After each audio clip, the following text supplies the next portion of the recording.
കഴിഞ്ഞ 25 ദിവസക്കാലമായി മുഖ്യമന്ത്രിക്കും സർക്കാരിനുമെതിരായി ഒരു ഭരണകക്ഷി MLA ഗുരുതരമായ ആരോപണങ്ങൾ ഉന്നയിച്ചിട്ട്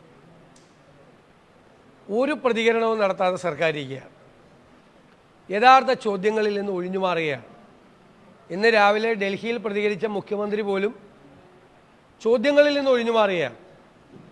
ഒരു ഉത്തരവും പറയാനില്ല. സർക്കാർ പൂർണ്ണമായി പ്രതിക്കൂട്ടിൽ നിൽക്കുകയാണ്. ഇപ്പോൾ ഉന്നയിക്കപ്പെട്ട കാര്യങ്ങളെല്ലാം പ്രതിപക്ഷം കഴിഞ്ഞ 3 വർഷമായി പറഞ്ഞുകൊണ്ടിരുന്ന കാര്യങ്ങളാണ്. മുഖ്യമന്ത്രിയുടെ ഓഫീസിൽ ഒരു ഉപജാപക സംഘം പ്രവർത്തിക്കുന്നു, അവരാണ് പോലീസിനെ നിയന്ത്രിക്കുന്നത് എന്ന് ഞങ്ങൾ പറഞ്ഞു. ഈ ഭരണത്തിന് നേതൃത്വം കൊടുക്കുന്ന CPM-ന്, അതിന് നേതൃത്വം കൊടുക്കുന്ന മുഖ്യമന്ത്രിക്ക് BJP-യുമായി ഒരു അവിശുദ്ധമായ ബാന്ധവമുണ്ട് എന്ന് ഞങ്ങൾ പറഞ്ഞു. പുതിയ വാർത്തകളും വിശേഷങ്ങളും ഇനി വിരൽ തുമ്പിൽ. എല്ലാ ഡിജിറ്റൽ പ്ലാറ്റ്ഫോമുകളിലും ഇപ്പോൾ സീ മലയാളം ന്യൂസ് ലഭ്യം.